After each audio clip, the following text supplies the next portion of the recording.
and welcome to Book Buzz, brought to you by the Peters Township Public Library. I am Miss Shannon. And I'm Miss Linda, and we're here to give you information that you need to know for the first half of February. As you can see, aren't we like festive? Very festive, and we've got the colors going, and we've got our twin matching conversation earrings done by El Marie and Incorporated. El Marie Designs. Oh, okay, sorry. Well, I just LLC. made that up. Yeah, LLC, right. That means I made them. So, contact me if you want a pair. So happy, getting ready for Valentine's. So I did bring something to decorate us if we want to decorate it. Do you want some? A puny little sticker. Are they sticky? Here. We'll just put a few on. You know how we are. So we can. But we don't have usually a headband or. I tried finding us headbands this morning and no such luck. So now are they even? Am I upside down? Do they look like hearts? Or do they look like bumps? It looks like you're having a bad day on the face. Heart-shaped zits. Yeah, I was going to kind of say that. Where's the other one?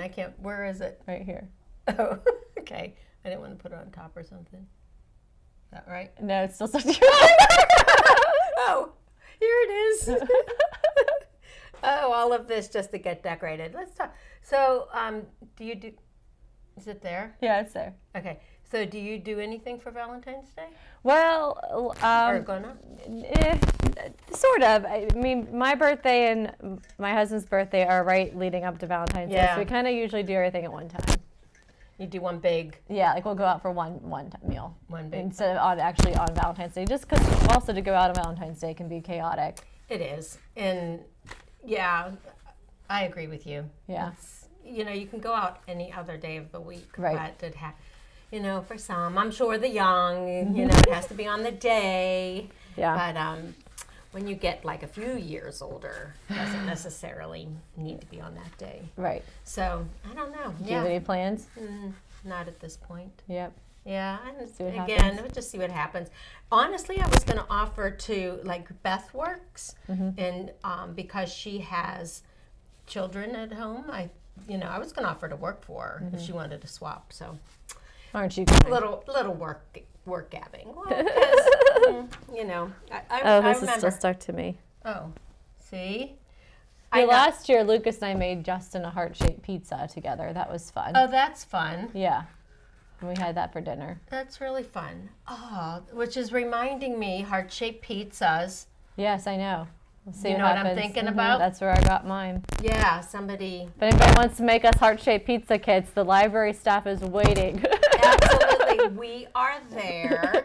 Address 616 East McMurray Road. That's your public library, youth services department. We'll take a heart-shaped pizza. Or I've also seen other places have heart-shaped trays of things. I'll take any, whatever. Okay, you're not picky. No. Just whatever. Anything that I don't have to cook. That's true. By myself. Funny. All right, so we are still in winter session. Yep. I know, it's hard to believe though, but God, in right February, right in the middle of the winter. I know. Stuff. But the one good thing about all of this and how busy that we've been is that January just flew. Mm-hmm. It did. Which is good. It's a big kind of chunk of winter. Yes. Right? So, yeah. What the heck? Okay.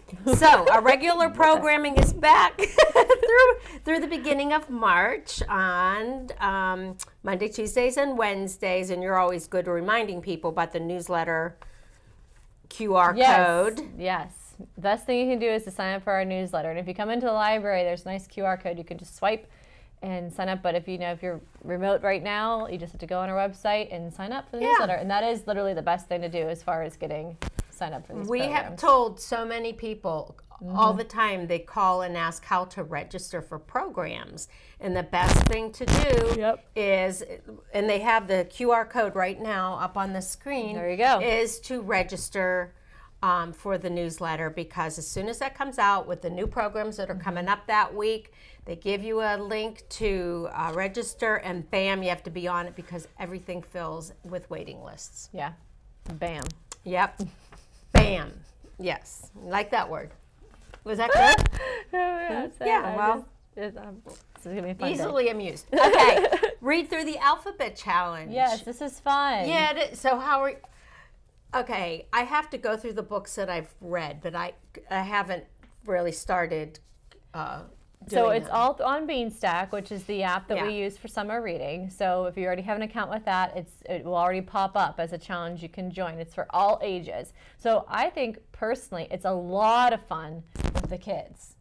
Because, you know, when you go to the library, oh, we haven't read a Z book yet, ask your librarian to help you find a book that starts with the letter Z. You read a book, and you don't have to read them in order, that starts with every letter of the alphabet throughout the whole year. You have the whole year to get it done. So for adults, that's needed, because because then I always get mad. I'm like, oh, I already read that letter. I don't get credit for it. Like I read two books that start with the letter E this year.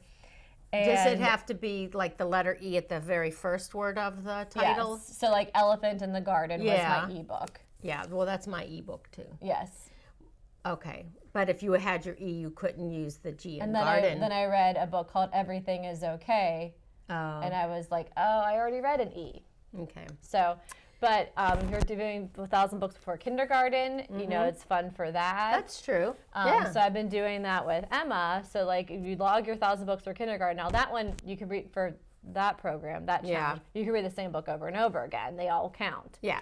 But for the letters, Especially you just babies, pick a, just kind of go through, and then you just hit the little letter, and you get it. It's colors in the bubble on your app, and it looks real cute, and it's been fun. So try it. You do it. They're going to give away prizes throughout the year. I'm going to have to get caught up on my logging. Yeah. So, okay. Yeah, I think I have a couple balloons filled in. A couple do? letters. Yeah. Okay. Yeah. Well, again, I double dipped on E, so that wasn't very helpful. Nope. But my teen. And then the last one is a book with a number Okay. in the title. So I read 10 Blind Dates for the Teen Oh, Book Club. right. So there's the number. There it is. So fun. It's Okay. fun.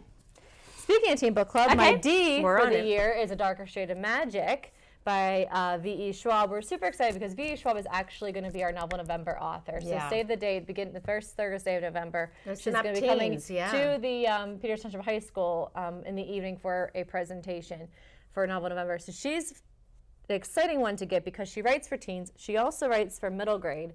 I read the first two books of the trilogy, The City of Ghosts, which personally, this is over here, I liked. hold on? Yep. So Linda's going to read our 13 book club in the fall because it is kind of like a spooky story. So Yeah. a girl who sees I ghosts. thought this would be, yeah. So it's a good Halloween read. I personally liked that series more than this one, but that's just a personal taste. So this one's more high fantasy for me. So this is our teen book club for February, and it is about these intertwining Londons. It's like this guy Kel, he can travel between one London and the other, but only people that have this magic power can do so. So there was a black London that fell, and it broke into gray, white, and red London. And they all, not all of them speak English. They speak different languages.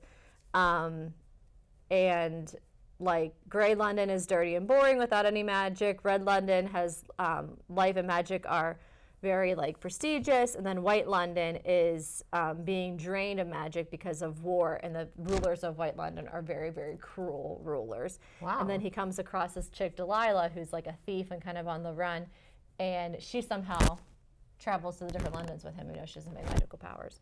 So this is the first book in a trilogy, The Darker Shade of Magic. Very interesting, but more high fantasy than my personal.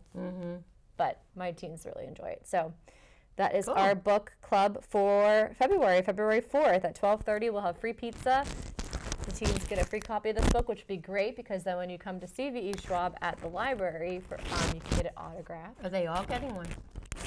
Well, all the ones that signed up for it, yeah. Oh, okay. Yeah. Nice. So, yeah, while supplies last anyways. Okay. All right, that's well put. Yeah. Okay. That sounds cool. Yeah. I'm excited too. I'm just getting to know more about the author. Right. I wasn't really that familiar with her No. until she was chosen as a Right. Novel I November. just finished her adult novel, The Invisible Life of Addie LaRue, which is my iBook of the year. There it is.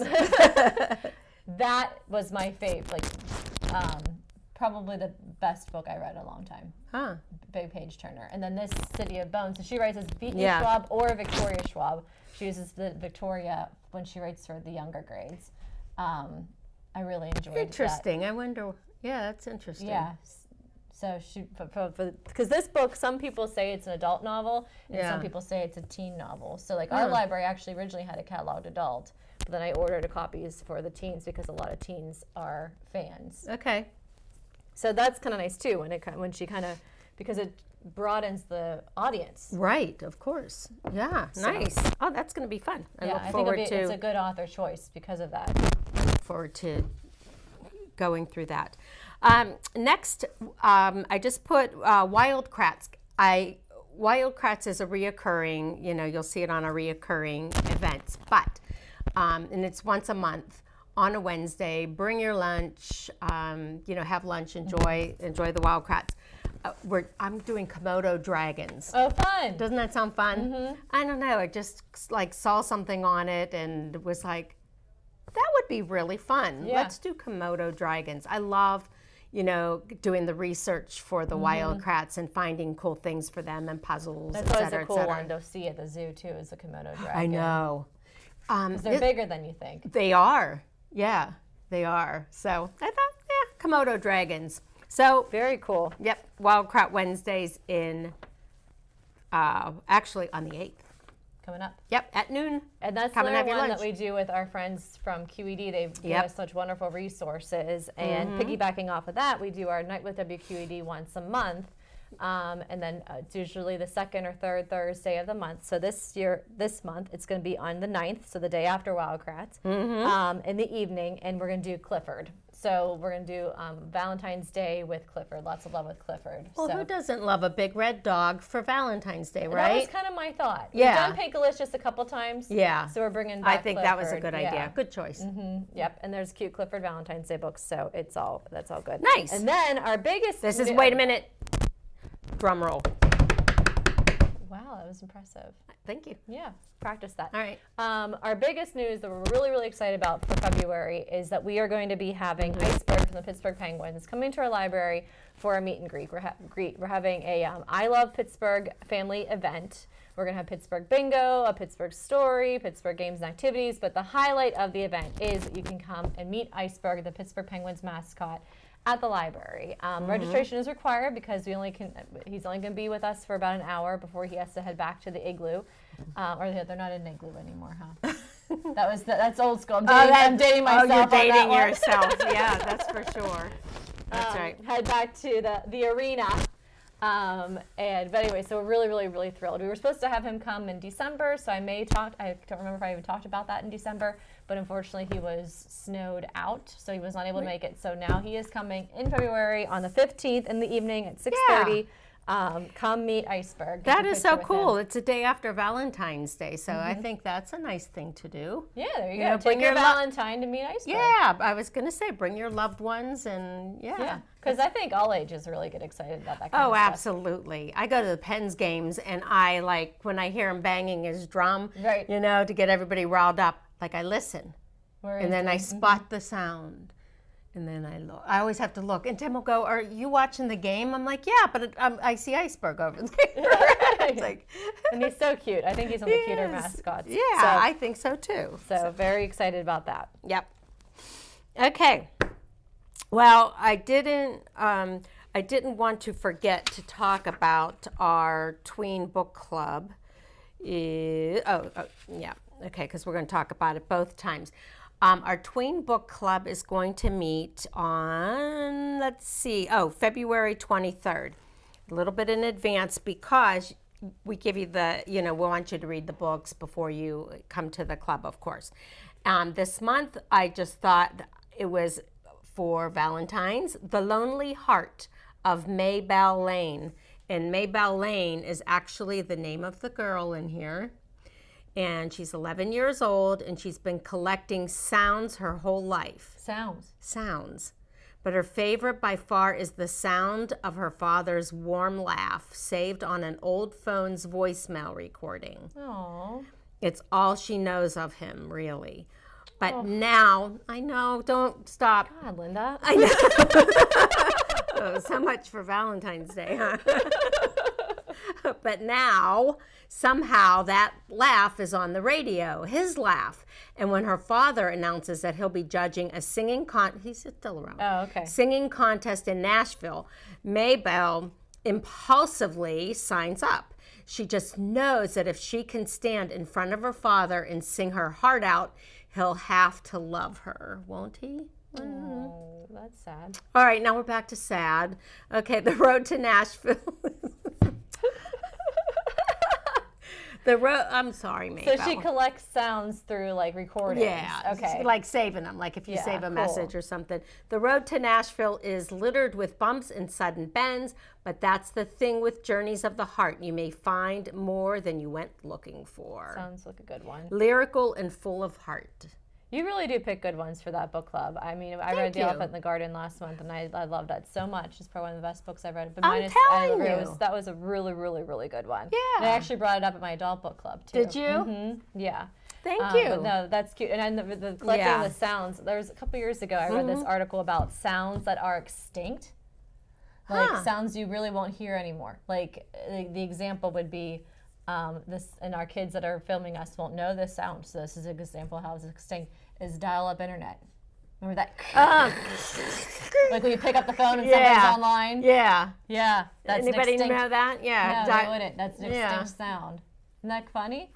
You know, like other sounds that are like extinct, like they don't, sounds You'll don't never, exist anymore. they'll never hear that. Yep. I'm sorry. Yep. Yeah. So it's kind of cool to think about like what else like, is a sound that you don't really hear anymore. But do you save any like sounds or messages on your phone? No, but my dad has a message where Lucas called him one time. He said, "Hi, Pop, this is Lucas. Love you, lye." And like every time my dad listens to voicemails, he listens to that. Yeah. And then Justin saved for the longest time a voicemail from a car dealer when his Mustang came in. Oh, please, Justin. I think he's over that now since we don't have a car anymore. Justin. But he did have that for several years. Make him watch this, Justin. I mean, it wasn't Miss Shannon saying, you know, sweet things into your ear. Or I don't do that. Oh, all right. Back to the car. All right, real quick, since we have a couple minutes, I'm going to do a real quick book talk here. Okay. So, I'll do this one. So my theme for this month is books that pair. So this is a brand new book, but I read a two book called A Secret Princess. A Princess, a Garden, a Secret or Two. And it is about it takes place in England, 1863. And these kids are at a boarding school. Mary, who's from India, and Sarah, who's from Manila, and their relationship together as friends. But Mary, of course, is Mary from The Secret Garden. Oh. And Sarah is the little girl from A Little Princess. Both of these books are by Frances Hodgson Burnett. Classics, obviously. Yeah. Yep. And now, in modern day, we have Margaret Stoll and Melissa De La Cruz are coming and combining these girls' stories to make a brand new story for teens. So that's cool. A really cool way to bring those classics back to modern day. And in next episode, I'm going to talk more about how that's a really, really popular theme right now in YA is these kind of like revamps of of the classics. Of these classics and how. I mean, because before we've talked about the revamps and the twists and the fairy tales, right? But now they're doing with these classics. I like it. Mm-hmm. Okay, I think I can sneak one in quickly. Well, I brought this because of The Elephant in the Garden that the tweens just read last month. And so this is a new one called Elephants Remember, a True Story. Elephants that were trucked to Lawrence Anthony's Reserve in South Africa were full of fear and rage. They had lost family members to poachers and had been moved from place to place, escaping from every enclosure. Knowing they would be shot if they broke out again, Lawrence set up camp by their pen. And as days passed, he talked and sang and listened to the herd, especially to the matriarch, whom he named Nana. And every night when the elephants gathered at the fence to escape, he begged Nana to stay. Gradually, she and her herd came to know and trust him, forming a deep bond that would last a lifetime. Years later, when Lawrence died, an extraordinary demonstration of animal behavior occurred that remains a mystery to this day. So, And it's based you on have a true story. That's yeah, awesome. based on a true story, you have to read it to see. Just like Elephant in the Garden, based on a true story. Yeah. And I think these elephants are amazing. They're very fascinating creatures, Yeah, for sure. very fascinating. So elephants remember a true story. So if you want to get a little, like a good little historical fiction, I guess, in a picture book, but the pictures are beautiful. So we can kind of sign out with some beautiful pictures. Aw, So look at them. yeah. All right. That's the first half of February, right? And we'll see you next time for more books, more programs. Amen. Yeah. See you then.